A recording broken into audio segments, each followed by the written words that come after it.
The upper level blocking practice we use as part of a mobility style exercise. So we're going to back away from the camera so you can see our legs a little bit more.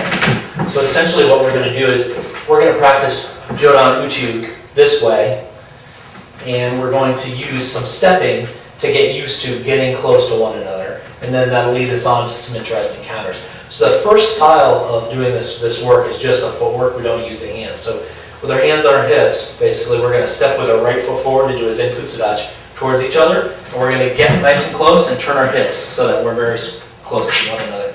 So we step out, we turn our hips so that we're very close. We should almost be bumping chests at this point.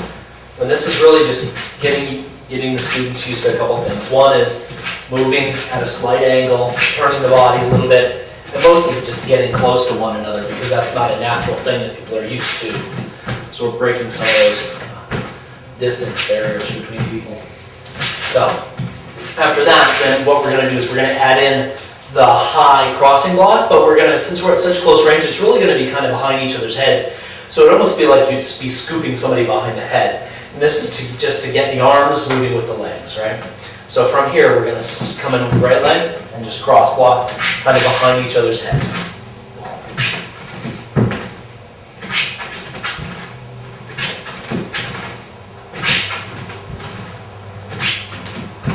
Alright, so after we have some practice with that, one of us, and I'll take the role of the attacker, will throw a reverse punch. So he's still going to be doing lead hand blocking. I'm going to do reverse hand punching. So we're going to step in right leg, block the left, punch.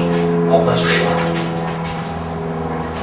So he wants to get me at the elbow as opposed to at the wrist.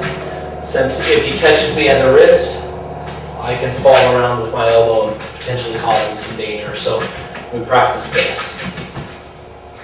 After they're used to doing this kind of very close range blocking with some movement inward, being aggressive, then what we'll do is I'll have him, as he's walking across the top, he's just going to punch underneath with his free hand. So here, he's actually going to just at the same time reach out and just lightly touch my stomach.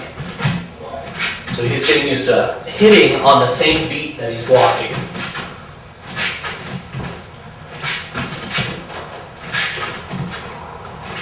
Okay, from here,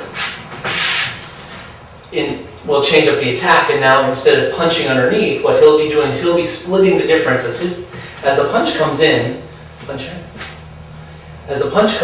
before he was counterattacking here, instead now we're going to be kind of splitting the difference, but I have him come up the center and just hit underneath the chin this way as he's blocking across. So I'll step with my right, do left hand, so right. So now he's going to be, so open the hand, there you go.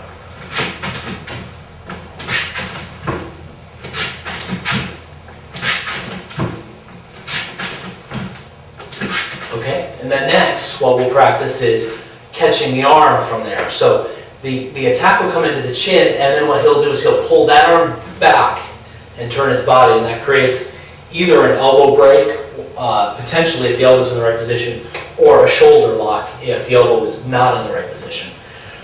So I'll punch here, he'll cross, he'll hit the head, and then what he'll do is he'll pull this arm back to capture my wrist, and he'll just turn his hips away a little bit to catch my elbow. If he doesn't catch my elbow, then what he catches here is my shoulder, and he presses down and in this direction, then he'll get a really nice shoulder lock here. It's actually fairly easy to get in a good clinch position from there. So go this side, he hits, and then he pulls back this way, and then he gets either my elbow or my shoulder. So really we go one and then just pull back to the arm position. So he'll go one for the hit and two to pull back for the arm position. There, and that's it. And just let it relax. So one, and then pull. All right. So one is to the chin and two is to pull back. There you go. One is to the chin, two is to pull back. And one is to the chin, two is to pull back. Good. Now, another one we can use is this. So the punch, as the punch comes in, he cross blocks.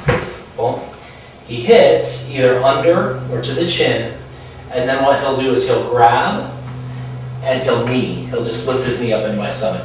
And I'll put my arm down just to make sure that he doesn't, doesn't come all the way through. So we'll go to the other side. He hits and he knees. He'll hit and he'll knee. And he'll hit and he'll knee. Boom. Now another thing that's nice about this is this can teach you how to get out of the way when things are happening. So if I punch, what he can do is he can step in. We'll go to this way. I'll throw the right punch. He'll step in, block with the left, and then he'll keep walking past me. Or he might knee me and then walk past me. So as I come in, he'll knee and then he'll continue that direction.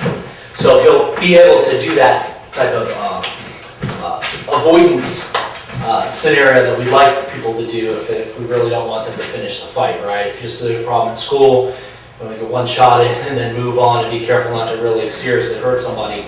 When the first punch, and you throw the punch, so then I would boom, and then I would go, right, and past.